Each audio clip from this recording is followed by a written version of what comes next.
তোমাকে আমি দাঁড় করে রেখে গেলাম যে তুমি দুধটা দেখবা। আমি ফ্রিজের থেকে আসতে না আসতে দুধটা কি করে পড়লাম।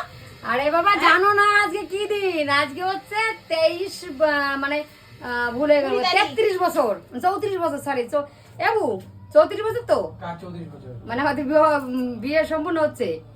হ্যাঁ 34 বছর। তাহলে ভাবো 34 বছরে পা দিলাম।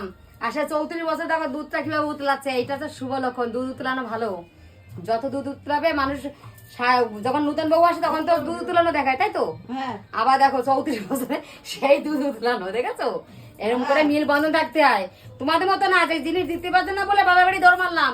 অনেক ঘাত প্রতিঘাত করে আমরা এখানে দাঁড়িয়েছি। দেখো সেই দুধ উতলানো যাচ্ছে 34 বছর পরেও সেই দুধ উতলাচ্ছে। কিছু না, শুধু একটু ভালোবাসা, মন টাকা পয়সা সারা জীবনই থাকবে, কিন্তু ভালোবাসা থাকবে না।